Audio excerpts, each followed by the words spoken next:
Hello and welcome to our webinar, Library Love for Library Reads. I'm Susan Maguire, Senior Editor, Collection Management and Library Outreach here at Booklist. Before we begin, I'd like to go over some technical details. Links to today's slide presentation and title list were included in the reminder email you received from Zoom 1 hour ago. To download them, please open that email, scroll to the bottom, and click on the link located there. You can also download the slides and title list by copying the URLs on this screen into your web browser. If you have any trouble, please contact us at webinars@booklistonline.com. The audience is in listen-only mode, but we welcome any questions you may have. On the bottom of your screen is a toolbar with a section for Q&A. If you have a question or need technical assistance, simply click Q&A and type your message into the box that appears. We will do our best to respond to all tech-related questions, and we'll pass along all other questions to today's panelists so they can follow up with you after the webinar. Booklist offers closed captioning on all webinars. To enable or disable captions on your screen, please look for and click the captions icon on the toolbar mentioned earlier. From there, you can select show or hide captions from the menu that appears. If you choose to enable subtitles, you can adjust the size of the captions at any time by selecting subtitle settings.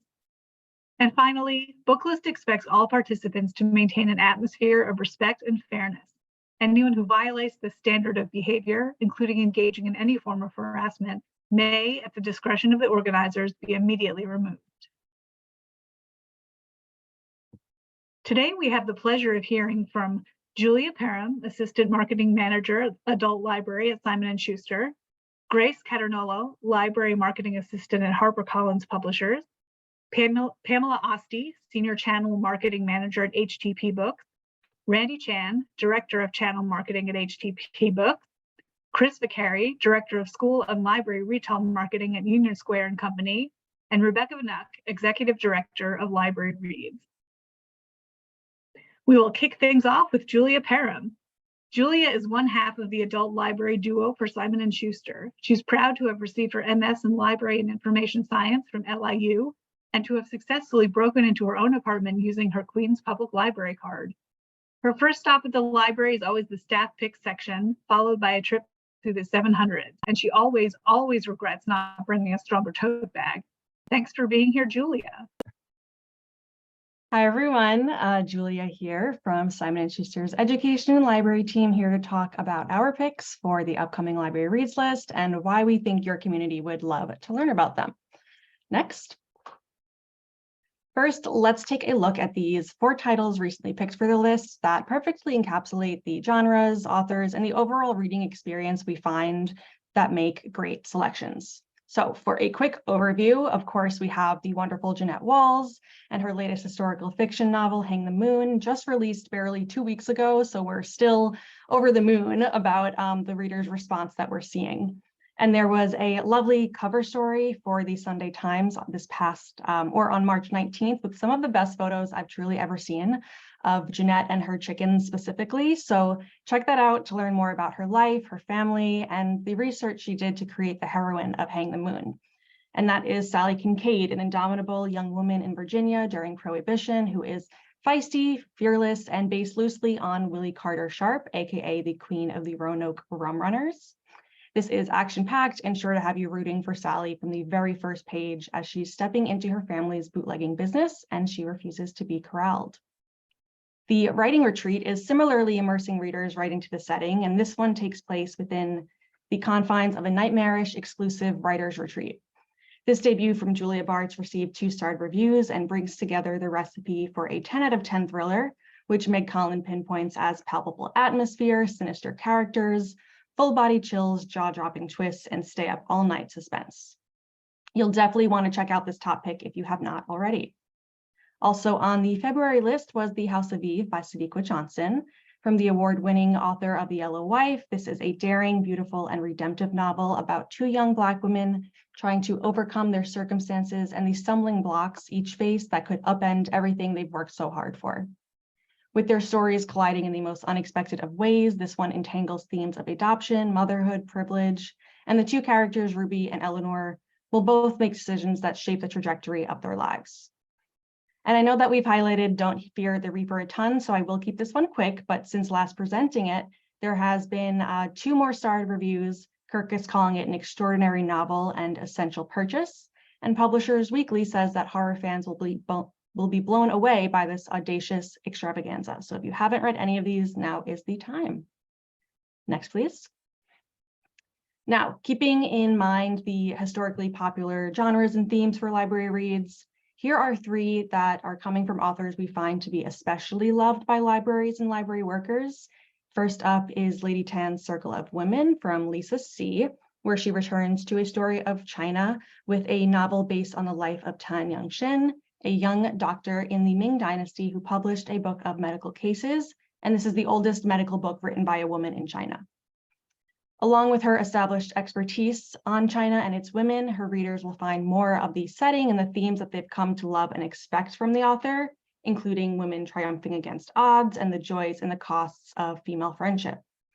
Lisa C. loves connecting with her readers, often meeting them right where they are. And for her last novel before this, The Island of Sea Women, she met over 300 book clubs. So if you'd like some help in creating this opportunity for your patrons to chat with her, reach out to me and I will be more than happy to guide you. Next, there's 0 Days coming June 6th from Blockbuster New York Times bestselling author Ruth Ware.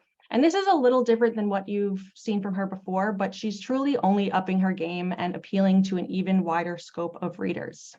0 Days is bringing a contemporary touch as Ruth turns a little away from her impeccable locked room mysteries, but towards a tech and an action-packed thriller novel with themes ranging from social media to smart homes. This combines Mr. and Mrs. Smith and The Fugitive, and it's about a woman in a race against time to clear her name and find her husband's murderer. Agatha Christie fans will not want to miss it, because remember, David Baldacci calls her the Agatha Christie of our generation for good reason.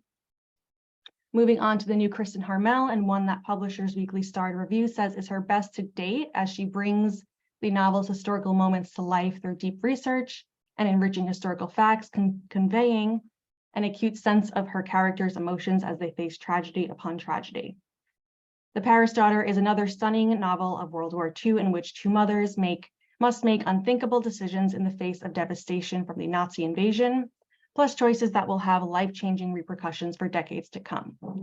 This story packs an emotional punch and is historical fiction at its best. So cancel your plans and get some tissues, and then settle in to read this one in time for its May 1st voting deadline, along with the other 2.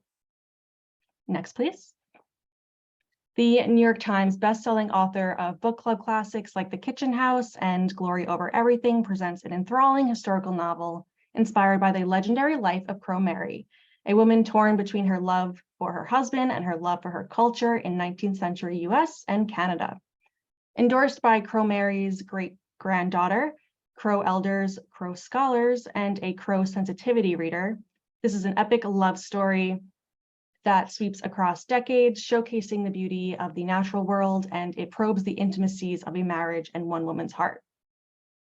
Book clubs and educators of high school and older will be able to discuss the timely choices Crow Mary faces, how to bring justice to the abusers of the Nakota women she took it upon herself to save, what is best for her children in a changing culture, how best to use the land, and how to heal a marriage scarred by cultural differences.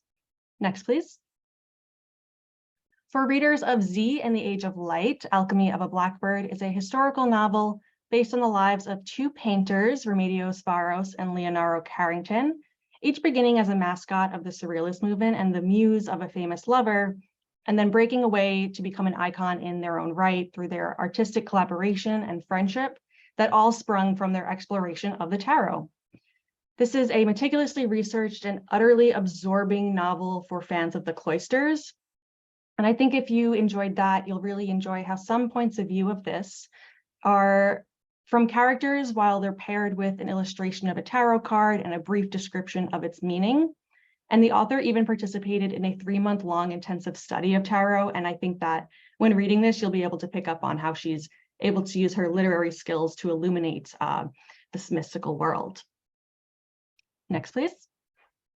The Devil Wears Prada meets the assistants in this compulsively readable debut following a young woman who takes a job working for an enigmatic influencer and she quickly discovers there's an ugly side to being a girl boss. Under the Influence explores the end of this era, drawing inspiration from this cultural moment and the author's own experience. It's a deeply layered novel that's delving into interpersonal relationships, work-life balance, equitable treatment, and much more. Although we see this resonating with workers at every stage of their career, this was truly made for your book talk readers, and this appeals to the millennial and Gen Z audiences who are in the same places as their career as Harper. So that's in an assistant role and just budding in the beginning of their career. Next, please. From the author of the New York Times bestseller and #1 Netflix movie, Luckiest Girl Alive, comes an extraordinary novel inspired by the real-life sorority targeted by America's first celebrity serial killer in his final murderous spree. Jessica Knoll's Bright Young Woman is the story about two women from opposite ends of the country who become sisters in their fervent pursuit of the truth. It proposes a new narrative inspired by evidence that's been glossed over for decades in favor of more saleable headlines, that the so-called brilliant and charismatic serial killer from Washington was far more average than countless books, movies, and primetime specials have led us to believe, and that it was the women whose lives he cut short who were the exceptional ones. Jessica Knoll brings the focus to the victims and their lives, having researched these victims extensively, and here she strips back the myths and praise that surround Bundy to reveal him for the man he was through her fictionalized victims. Next, please. Thank you all so much for your time. I hope you will keep in touch by scanning that QR code to sign up and receive our monthly librarian newsletter, where you can learn much more about our programs and services that we're proud to offer in support of all that you do. Next. Here is my contact info, so if you have any questions at all, please reach out and I'll look forward to hearing from you. Bye, everyone. Thank you, Julia. Up next, we'll hear from Grace Caternolo. Grace is the library marketing assistant at HarperCollins Publishers. When they're not tying up odds and ends for the Library Love Fest team, you can find her reading coming-of-age novels next to her cat or watching TikToks for work purposes. Check out Library Love Fest on TikTok and Instagram at Harper Libraries with a Z at the end. Take it away, Grace. Okay, hi everyone. I am 1/3 of the Library Love Fest team, and I'm really excited to tell you about some forthcoming titles. I just wanted to preface, I know some of these pub dates are a bit far out, but I wanted to make sure you're getting the first look at new books that we haven't buzzed about yet. Next slide, please. Okay, here are our socials, but librarylovefest.com is your one-stop shop for a whole slew of resources. Next. The first book I have to tell you about, starting off with a great debut, A Good House for Children. I flew through this book. It's creepy, but also makes you think, as all good horror should. This is a dual timeline story bouncing between 2017 and 1976 in England. We meet Orla in 2017, a quiet, obedient woman who was once a painter. Now she's taken the role of good wife and mother. Her husband wants to move from their apartment in the city to a more spacious country home because they have 2 children and are feeling a bit cramped. So they do, and they move into the Reeve, a huge mansion that sits on a hill. Her husband goes to the city for the majority of the week, leaving Orla alone with the kids. Her son, who is mute, eventually makes an unsettling imaginary friend. In our 1976 timeline, we meet Lydia, who is nannying 4 children after their father dies from cancer. She too starts seeing things that might not really be there and hears rumors throughout the town about the Reeve. Both these women start to feel a presence in the house, but no one in their lives believes them at all. And odd and tragic things start happening, and they become increasingly fearful for the children in the house. This is really a feminist critique of the value of women and their labor, motherhood, and love. And at the same time, it is so scary and atmospheric. And I think it'll be great for book clubs and library reads. I can't wait for more from this author. Next. My Husband by Maud Ventura. I am so excited for this to be brought to American audiences. I read this in one sitting. It sold more than 80,000 copies in France and won France's first Nobel Prize. Our narrator seems to have it all. She has a career as a teacher and translator, the perfect Grace Kelly blonde hair, well-behaved children, and the husband to match. She's still lovesick in love with her husband after 15 years together, but the feeling in her head isn't as mutual. This manifests into the desire to control his image of her and their relationship. She's very intentional, but her actions seem effortless despite all the thought she puts into them.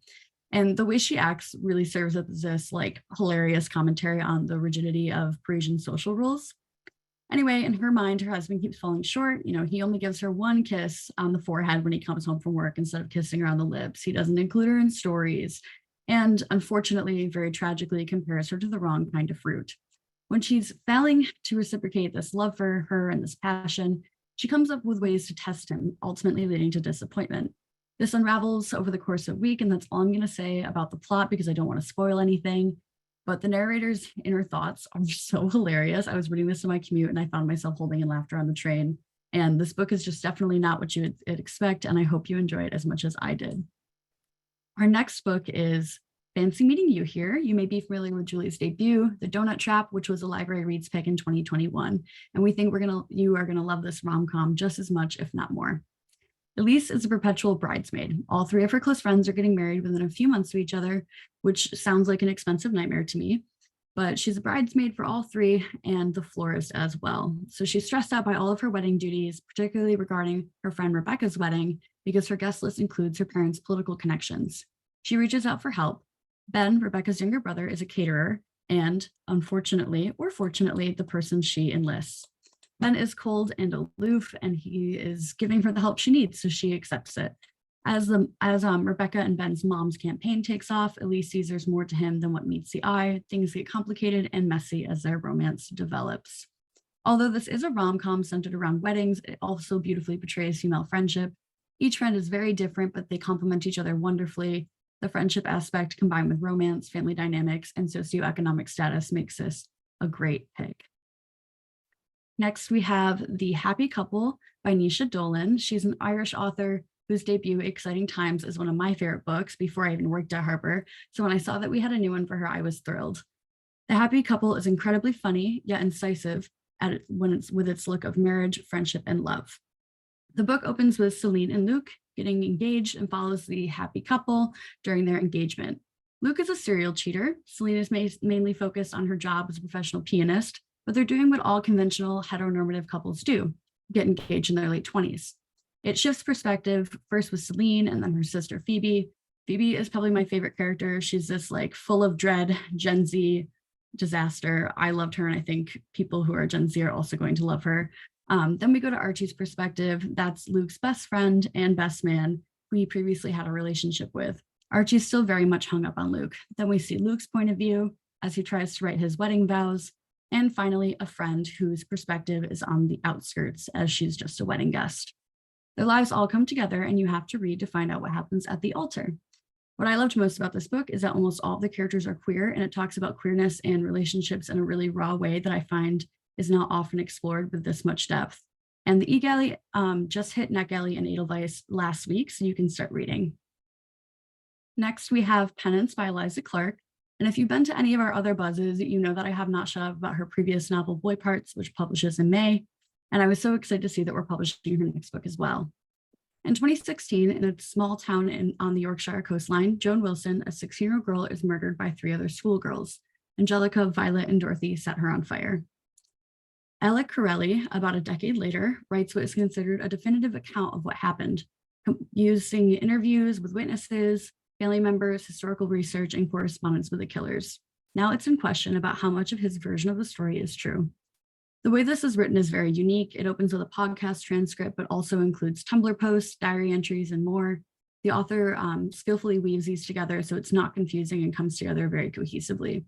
Just like Boy Parts, Eliza has this evocative narrative that's really propulsive, and I could not put this one down. It serves as a critique and examination of true crime, but also looks at internet culture, teenage girls, and how our society views and exploits tragedy. There's so much to dissect and discuss here, and I am so excited for this eGalley to become available.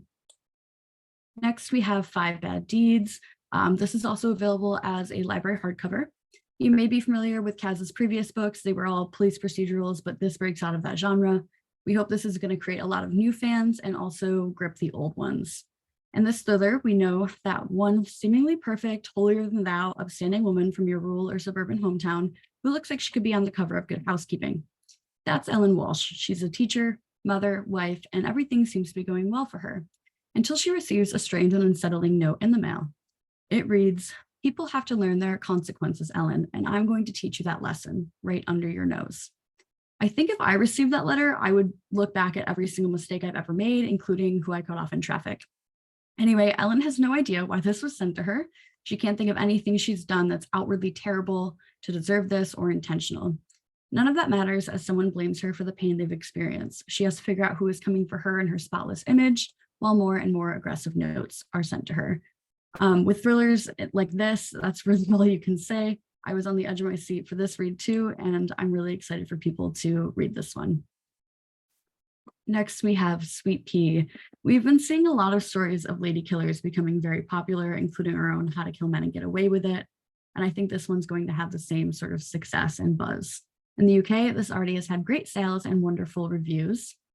This is about Rhiannon, an average woman in a small town in England that harbors a deep secret. During her childhood, she was a victim of a savage attack that shot her into hometown fame. Her life since then has become normal and might even reflect your life. She's celebrating her friends' successes, working her demeaning job, spending time with her friends, her boyfriend, and her dog. But in her downtime, she's curating a collection of those she'd like to whack, literally a kill list. She doesn't discriminate at all here. It has your typical offenders, predators who get away with it, but it also includes a man who mishandles her fruit at the grocery store. She simply wants revenge. I love this is written in diary format, so you get this deep inside look at her mind. And although it is a book about murder, it's extremely funny and weirdly enough kind of relatable. Definitely not for the faint of heart, though. I think fans of Killing Eve and My Sister the Serial Killer will love this. And it's also going to be hitting the screen this year as the TV adaptation is underway. Next, we have Ashes in the Snow, another title that did really well outside of the US, and we're excited to bring it to an American audience. The London Times called this one of the best thrillers of fall 2022.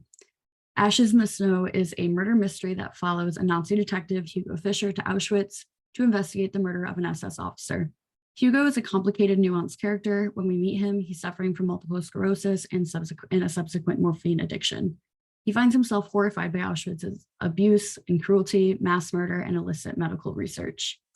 Although it's a mystery with an extremely satisfying investigation, at the heart of this novel is the characters. We see Hugo go through a transformation and interact with an array of complex characters, and I think that there's so much here and it's very ripe for discussion. This story is inspired by Oriana's great uncle, who was sent to a concentration camp in World War II, so there's a lot of heart as it was very personal to her. The eGalley is available for this one. Next, we have Forever Home by Graham Norton, the host of The Graham Norton Show. Another book that we're bringing to the US. This was a Sunday Times bestseller in the UK. This is about Carol, a divorced teacher living in Ireland with an adult son, not with him, but she has one. She gets a second chance at love with Declan. They connect and he asks her advice about his daughter's English class. He's known in their town to be sort of this unusual character. He's the only single father raising his children alone and is kind of pushed to the margins. Their coming together causes a slew of rumors. If you're from a small town like me, you know how quick word travels, but this only brings them closer together. Unfortunately, he gets sick and their relationship is heavily affected by this. His kids don't trust her. Carol is pushed out of the home when Declan moves into a nursing home and she moves back with her parents. Carol's mother, Moira, is a concerned woman naturally for her daughter and wants to understand the situation deeper. It's a dive into Declan's past. And while this is considered a coming of age literary fiction novel, it also has that mystery aspect. I loved Carol's mother. And if you love character-driven novels and this is for you, it is extremely raw and human and not one to miss. And I think that's the last book I have for you. And you can sign this, scan this for other books and the list. And that's all. Thank you.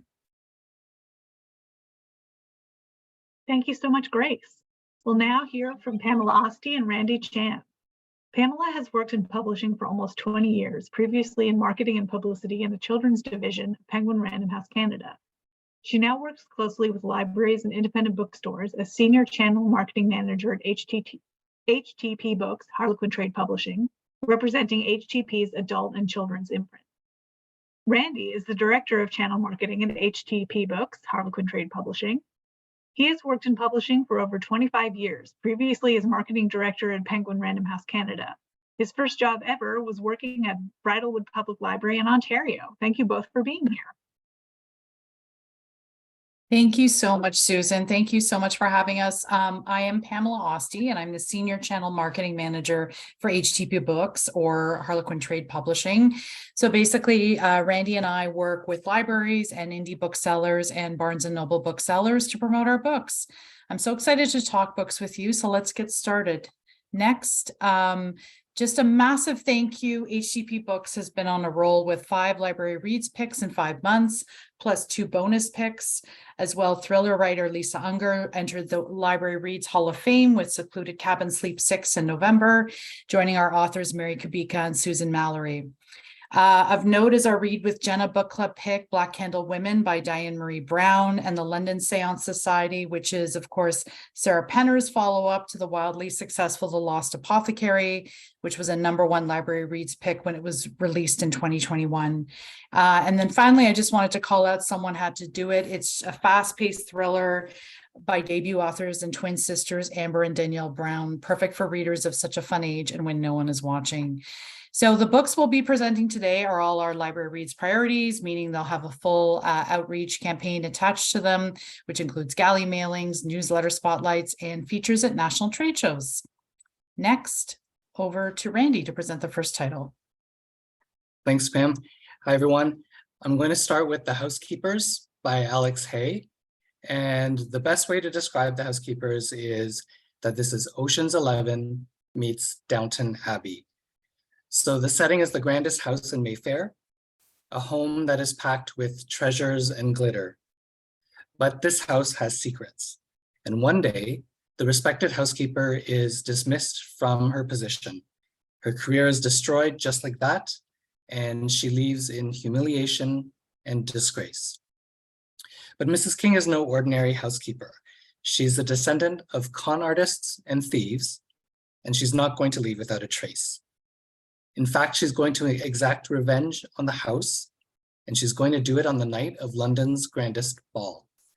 So while high society is gathering upstairs, Mrs. King is downstairs with a group of women robbing the house of every possession.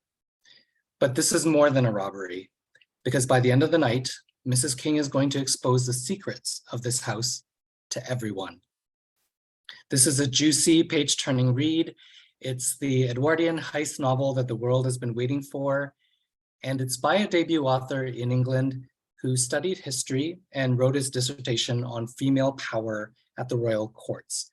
This will appeal to thriller readers, to cozy mystery readers, historical fiction readers, fans of The Maid, The Lost Apothecary, books that have a feminist edge with a great sense of revenge and justice and just desserts.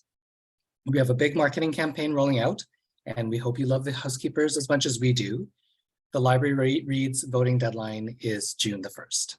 And now over to Pam. Okay, next up, we have The Little Italian Hotel by Phaedra Patrick. This lovely novel is consistent by Phaedra, who's just consistently one of the best book club fiction writers out there. This novel is perfectly charming. You might remember Phaedra. We published her debut, The Curious Charms of Arthur Pepper, which became an international hit. That was about a widower who finds a gold charm bracelet he's never seen before in his wife's possessions, which leads him on an odyssey from London to Paris and India as he seeks to learn about his wife's secret life. And then after that, Phaedra's successes kept coming, including the Library of Lost and Found, which was a Library Reads pick, and last year's The Messy Lives of Book People. Last year as well, one of Phaedra's novels, Rise and Shine Benedict Stone, was made into a Hallmark TV movie starring Tom Everett Scott. And now Phaedra Patrick goes to Italy. The Little Italian Hotel is about a radio show host and relationship advice expert who finds herself facing divorce on the eve of her 30th wedding anniversary. So impulsively, she invites 4 of her radio listeners to join her in Italy, and thus begins a journey from the hiking trails in Bologna to the gondolas in Venice. And eventually, an unexpected stranger presents her with a very different future than the one she had planned. Phaedra is just so good at painting this charming canvas and bringing to life characters that you root for. This is definitely her best yet. The deadline, the Library Reads deadline for this one is May 1st. And on to Mickey Chambers' Shakes It Up. It's a rom-com featuring diverse characters. But first, I wanted to mention our experience at ABA Winter Institute recently, where we hosted a romance party to celebrate our new imprint, Canary Street Press, which is a romance-forward imprint. So for example, the new novel by Colleen Hoover and Taryn Fisher, it's called Never Never, is from the Canary Street Press imprint. Anyway, based on history at Winter Institute, we expected 75 booksellers to come to our party, and instead 300 people showed up. And many booksellers told us how the romance and rom-com sections of their store have become major sections, especially over the pandemic, whereas just a few years ago, those sections were really small or non-existent. So it turns out readers do want to feel good, to escape, and to have a happy ending in their books.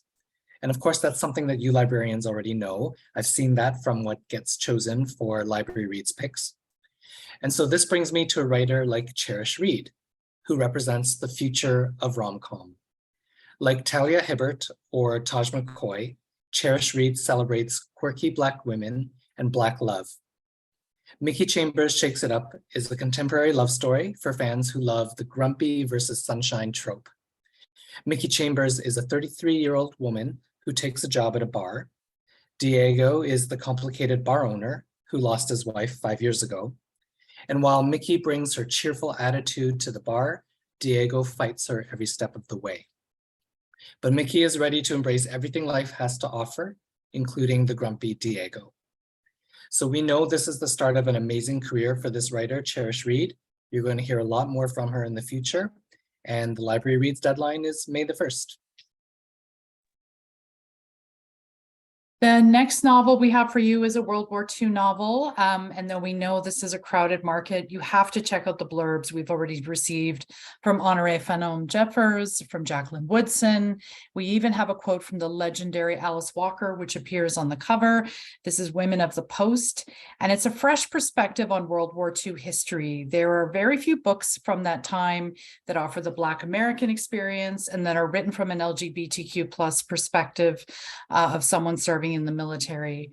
Women of the Post has both. It's written by a queer and Black American woman who did extensive research into this time period. The novel is about the pioneering Black women of the 688 Battalion who made history by sorting over 1 million pieces of mail overseas for the US Army. The author was inspired to write this book after reading Alice Dixon's obituary and learning that she was one of the few surviving members of the 688 Central Battalion. That led her to researching and learning more about the other women who served, including Lieutenant Colonel Charity Adams Early, the highest ranking Black woman in the US Army during the war. The novel has a league of their own feel. It highlights the camaraderie of these women during a very unique point in history. The author, Hoshanda Sanders, is an ongoing contributor to Oprah Magazine and has also written for the New York Times and Bitch Magazine. She's the former Obama administration political appointee and the recipient of several residencies and fellowships for her writing. The Library Reads deadline for this book is June 1st. And so lastly, we're giving you a sneak peek into one of our biggest books this fall. We think this could be a #1 Library Reads pick. And on to the next slide. This is What You Are Looking For is in the Library by Michiko Aoyama. So we wholeheartedly believe this will be the sleeper of the season, and here's why. The novel is about an enigmatic librarian in Tokyo. And when people visit her library, she always asks the same question of them. What are you looking for? And then she recommends books that are spot on for the patrons. But she always adds one book that is really unexpected. And that book always ends up changing that person's life forever. And so this novel follows 4 different visitors who have each received these book recommendations, and it shows how their lives are changed by their visits to the library. So first of all, librarians, you know why we think this is a shoo-in for Library Reads pick.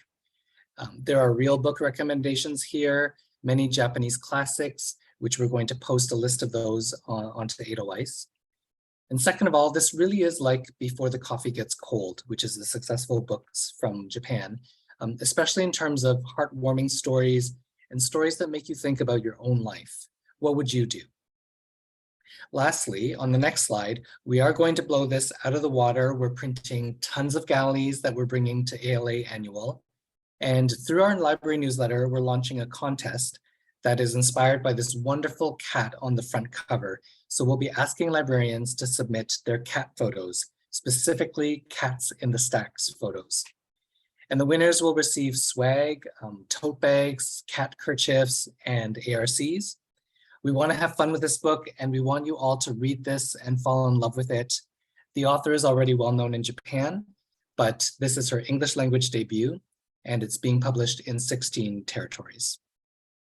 And that's it for our HTP Books portion. Thank you very much for listening. Our email addresses are here on this last slide. We'd love to hear from you. Take care, everyone.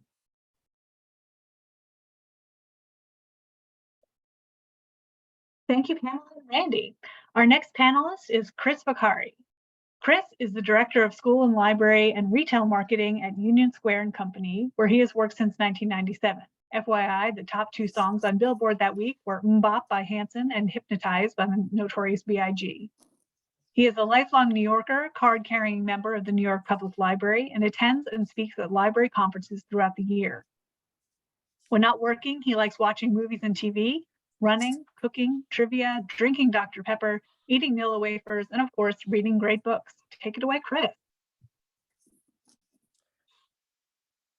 Thank you very much. Hello, librarians, and happy Tuesday to you all. My name is Chris Vakari of Union Square and Company, and these are the books. A quick recap for spring. Not So Perfect Strangers is an updated homage to Hitchcock's Strangers on a Train by L.S. Stratton. She'll be joining us at the TLA conference next week, should you be attending.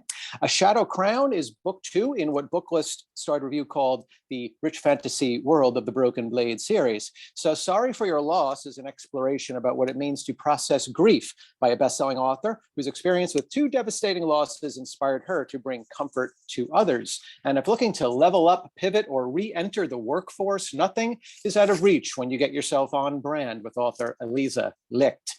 Next is The Partisan. It's time to come in from the cold and read this Cold War era spy thriller where characters move like chess pieces that Publishers Weekly in a starred review said is, quote, Dr. Zhivago meets James Bond, and that Lee Child said is, quote, up there with the best in the genre. Next is Hotel 21. You can check in on May 16th to Hotel 21 and meet Noelle, a friendly hotel housekeeper who, when you're not looking, may steal from you and other guests. Small stuff, a lipstick here, a hair clip there. That is until she becomes friends with her new colleagues at her 21st hotel, not because they are rival thieves, no, because they're nice women with normal lives. And they make her wonder what it might be like to have real friends, that is, unless her old habits return. Hotel 21 is ultimately a story about resilience that I liked from page 1, and Booklist just gave it a starred review. Thank you, Booklist. Moving into June, it's Truly, Darkly, Deeply, a different take on the usual serial killer novel about a young girl named Sophie who, upon visiting the man she helped put behind bars for life, this man who dated her mom, who she once loved like a father, now 20 years after he went to prison, she begins to wonder if he was actually a killer. The twists keep coming in Truly, Darkly, Deeply, out in June. In September, we have The Dance of the Dolls.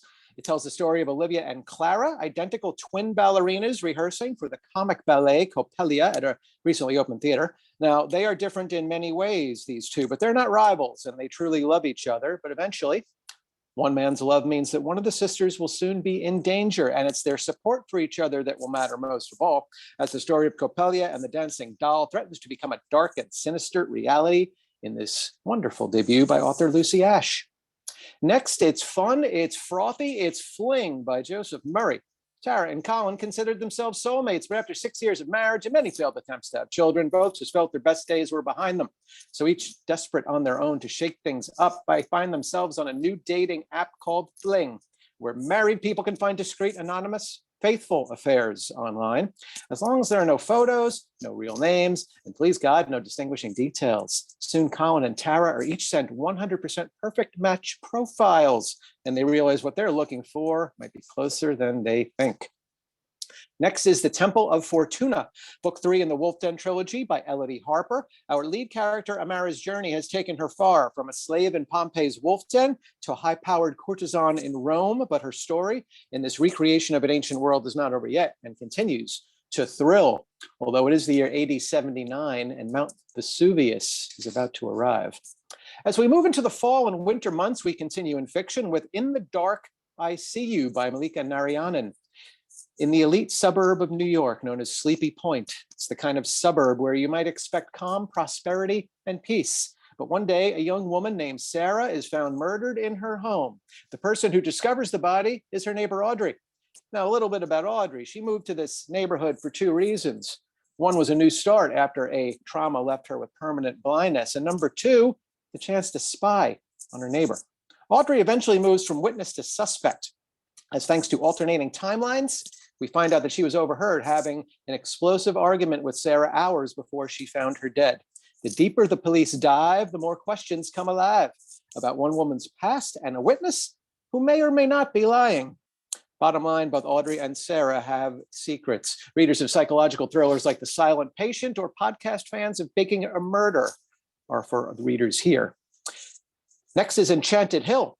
Take a trip back in time with me to 1930s Prohibition-era Hollywood, full of glamour, decadence, and scandal, as we meet an aspiring private investigator named Cora, who is posing as a maid at the legendary estate of one Hollywood magnate named Mr. Truman Bird. She, Cora, is very good at her job. After all, she was trained by her father, a former prison guard, and she's this close to getting the evidence she needs for a high-profile client. And that's when she recognizes a man at the estate named Jack Yates, a man also hiding his identity. The last time she saw him, well, let's just say it changed the course of her life and still haunts her more than a decade later. But this time they have to behave and have a tentative truce to help each other, because a single misstep could cause both of their secret identities to come crashing down in this tale of puzzles, parties, champagne wishes, and caviar dreams, as well as a sinister history that the rich and powerful will do anything to keep concealed. Author Emily Bain Murphy is the author of two critically acclaimed young adult novels. This is her debut adult novel. Next is The Second Sight of Zachary Cloudsley, historical fiction set in the 18th century, England and Constantinople. Young Zachary is the son of a famous clockmaker and widower when a freak workshop accident at 6 years old leaves him almost blinded, and his father feeling terribly responsible and guilt-ridden, so much so that his father decides that Zachary would be better off as his son was raised by his aunt in the countryside. Later given a new eye made of gold by his father's apprentice, Zachary begins to experience visions, a sense of what the future holds, which could come in handy as it appears his father, knowing that his son is well cared for, takes on a dangerous job in Constantinople. When he quickly disappears and is not heard from again, Zachary, now with an astonishing gift of second sight, can think otherwise. This novel has a bit of magic to it, touches on love, loss, identity, father-son relationships, part Charles Dickens, part Kate Atkinson. And now time for some delicious nonfiction. It was joyfully announced a couple of weeks ago that we are publishing Let's Eat by Dan Pelosi, known on social at Grossy Pelosi. Hit the #1 spot on Amazon Movers and Shakers after his Instagram announcement of this book. Dan's debut here is a warm hug of home cooking, as full of living, laughing, and loving as any cookbook could be, with 101 of his nearest and dearest Italian-American recipes, including how to craft your big Italian sandwich. OMG, Let's Eat publishes in September of 23. And now that you have eaten a big meal, it's time for dessert. But first, coffee. Coffee is well established in consumer life, but people are always looking for new ways to consume it.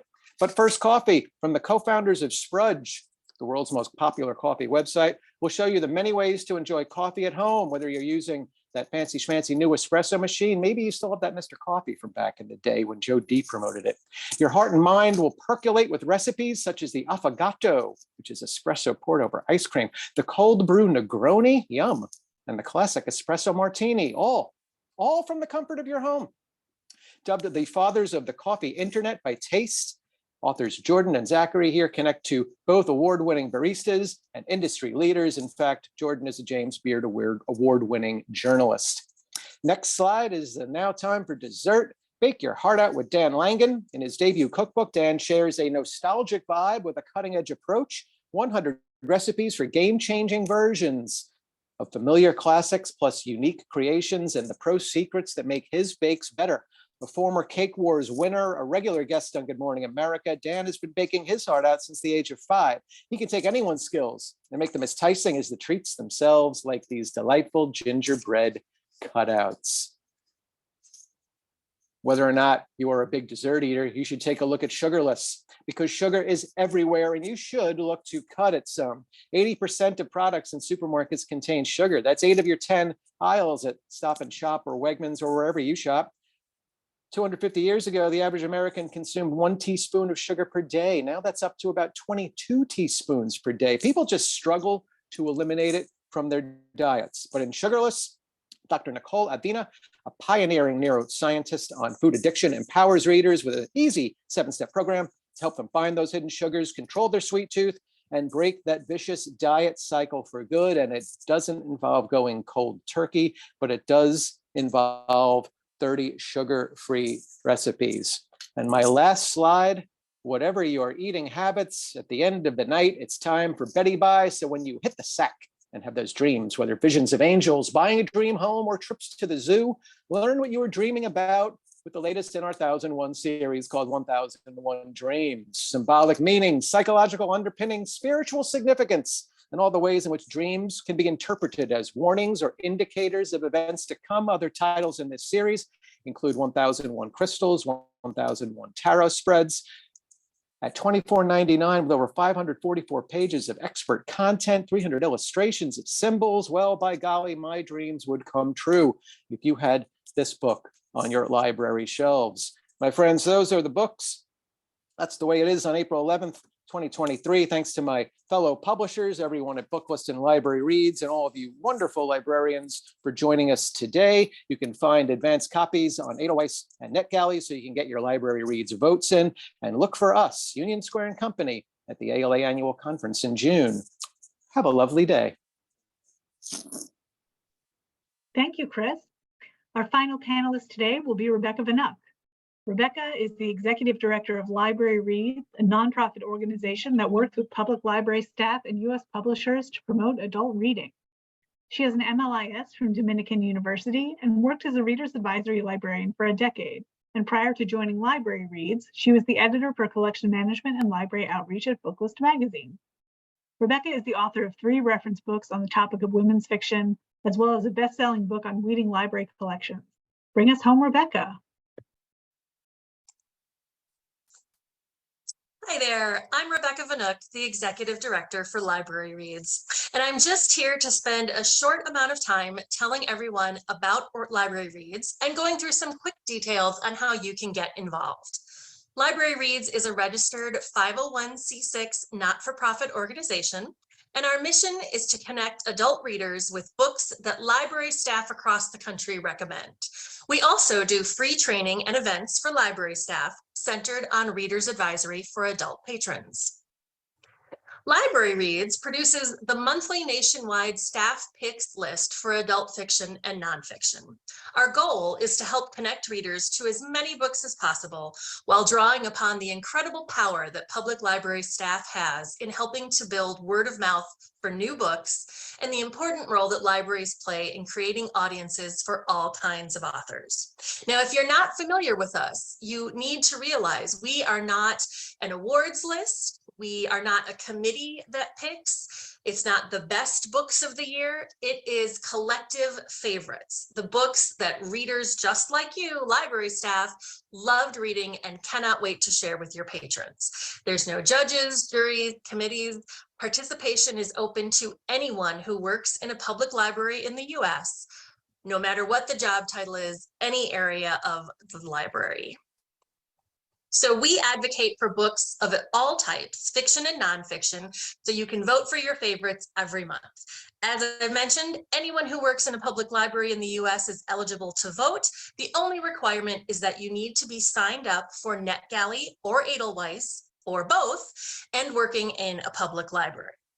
So the list is created by library staff members going into one of those 2 services, which are completely free, downloading copies of the books that they're interested in, reading, and then voting. When you register for NetGalley or Edelweiss, you have the option to show that you work in a public library, and that is what gives you the magic vote button that lets us know what it is you're voting for that month.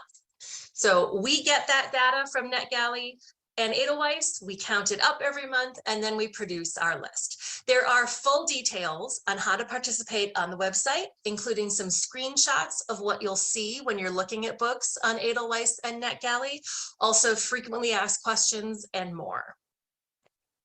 The list comes out monthly on the 15th, although for this month, since the 15th is a Saturday, it's going to come out on Monday the 17th. And we publish the list to our website along with a link to the PDF flyer you can print out and use in your library for display or handouts. You do the voting, we do the counting, we get the list.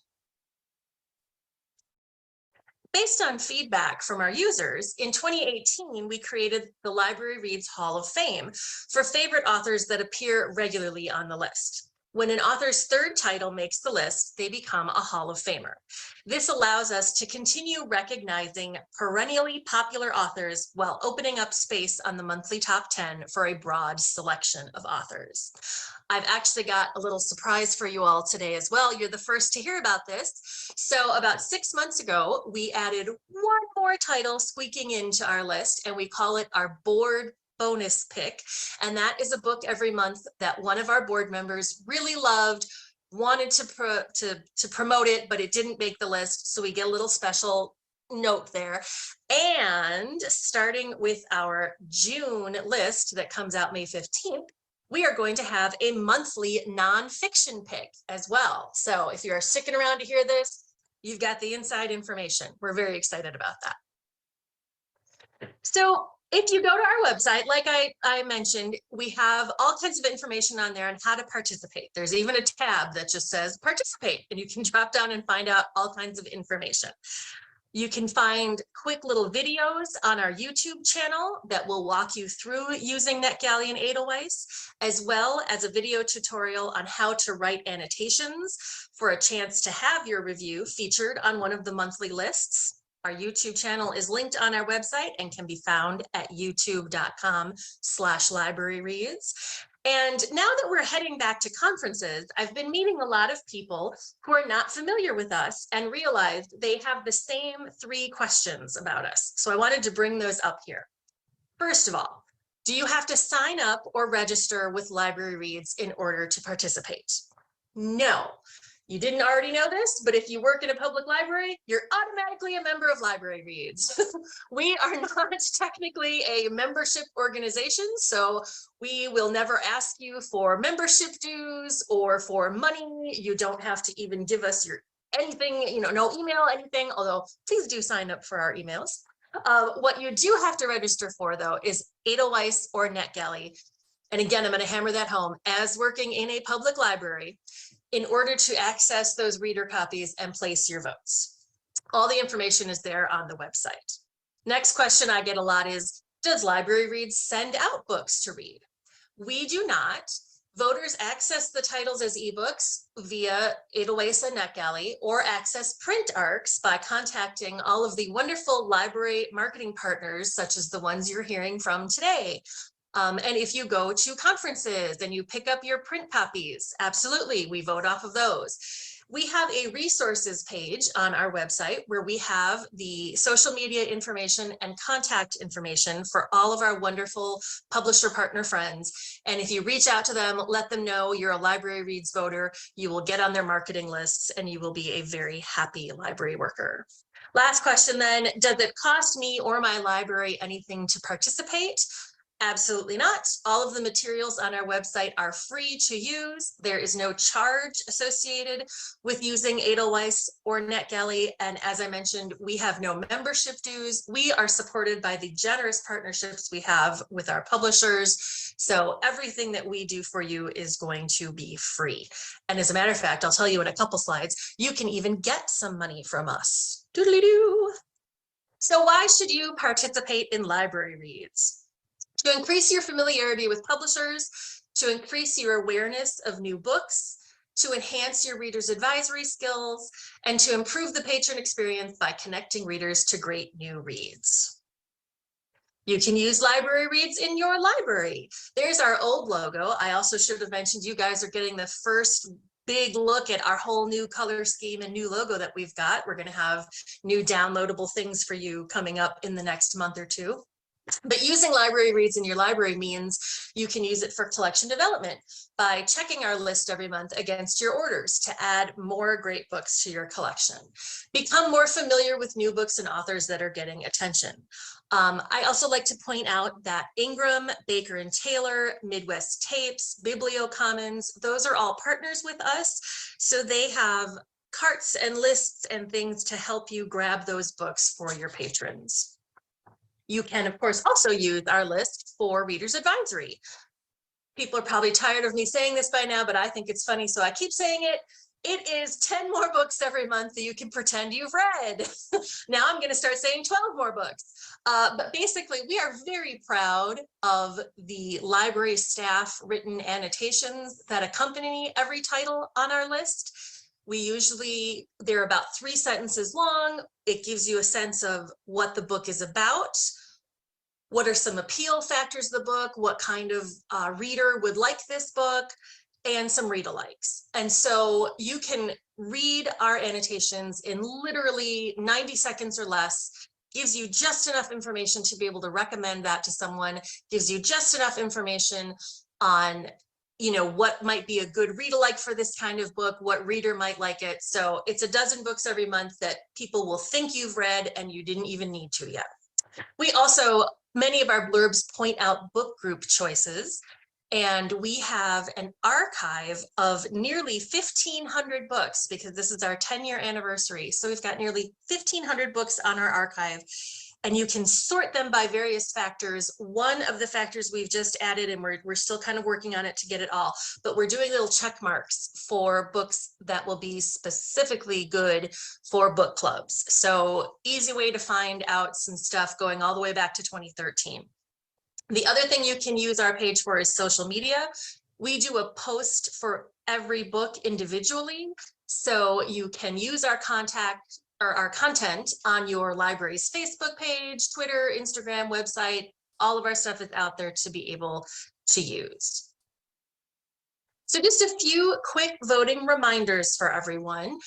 Votes are due by the 1st of the month prior to the book's pub date. And yes, you can vote early, and no, there is no limit to the number of titles you can vote for. Right now, for example, we are just counting up all of the votes that came through for May books. So our May list will come out this month, and the voting that's happening right now is for June and beyond. So you can vote for anything with a June 2023 publishing date and forward. Library Reads is only for titles published for adult readers. All genres and subject categories are welcome, both fiction and nonfiction. We also welcome votes for any book by any publisher, as long as you can find it listed in Edelweiss and NetGalley. If you are not a Kindle or ebook reader and are voting from a print ARC, not a problem, but I do suggest then that you should vote via Edelweiss, because NetGalley does require you to request and approve a book in order to get to that vote screen. Edelweiss, you can have your print copy in hand and just go right to that page and do it. Again, there is full information on this on our website, libraryreads.org/library-staff, all the information you need. So the biggest question, how do I get these advanced reader copies? Well, you are attending a webinar like this today, so you know all about advanced reading copies. I always like to remind people, go to these webinars, learn from these fabulous publisher marketing folks. They have these books, they are ready to give them to you.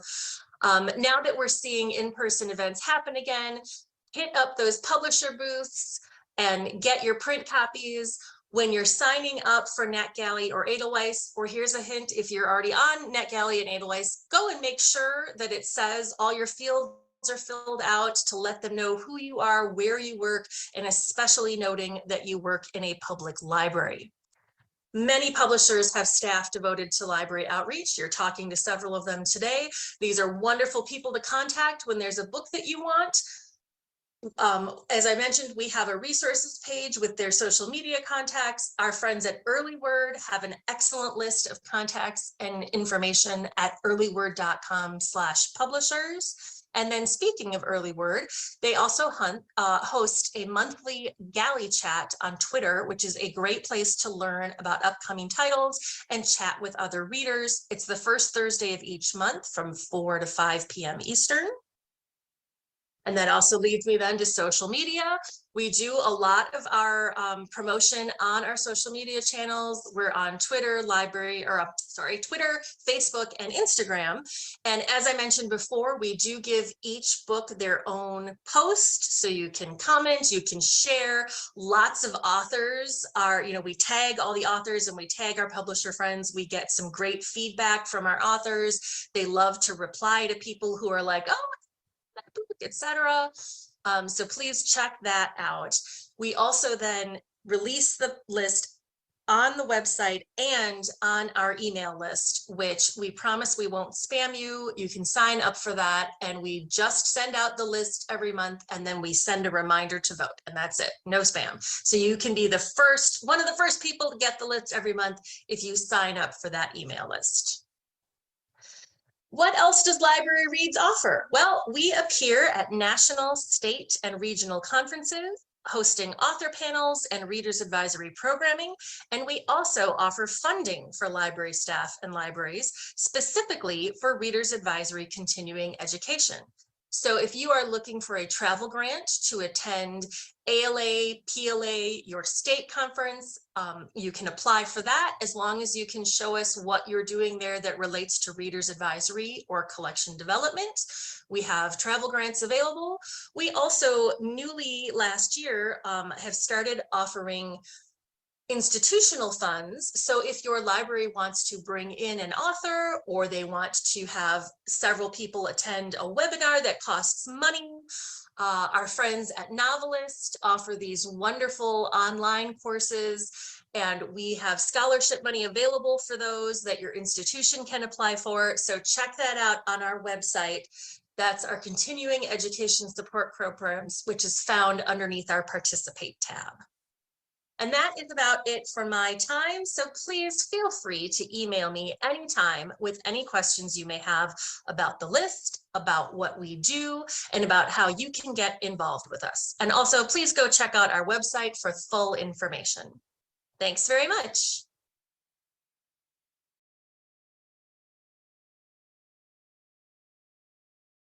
Thank you so much, Rebecca, and a big thank you to all of today's wonderful panelists.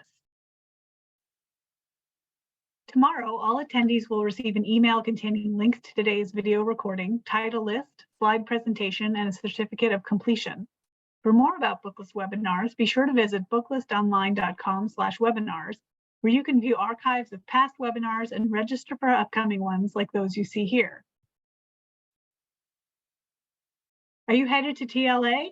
Then stop by booth 2434 for free magazines, buttons, and to learn about our new magazine, Booklist Reader. Plus, we'll be sharing our booth with our friends at LibraryReads. Swing by to learn about how you can participate in their staff picks program and pick up some free swag. See you there. Recently, ALA's Office for Intellectual Freedom reported 1,269 demands to censor library books and resources in 2022, the highest number of attempted book bans since ALA began compiling data about censorship in libraries more than 20 years ago. Join the Unite Against Book Bans campaign to help protect the freedom to read and to empower readers everywhere. Visit uniteagainstbookbans.org for more information, resources, to donate, and more. And remember that you can utilize Booklist to support your library's collection development choices with reviews backed by the ALA. We have a special webinar subscription offer, and don't forget that your subscription dollars help ALA advocate on behalf of libraries, assisting those facing an unprecedented number of book challenges. Email us at info@booklistonline.com for more information.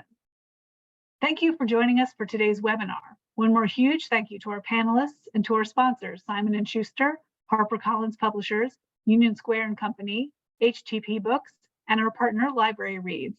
This concludes today's webinar. See you next time.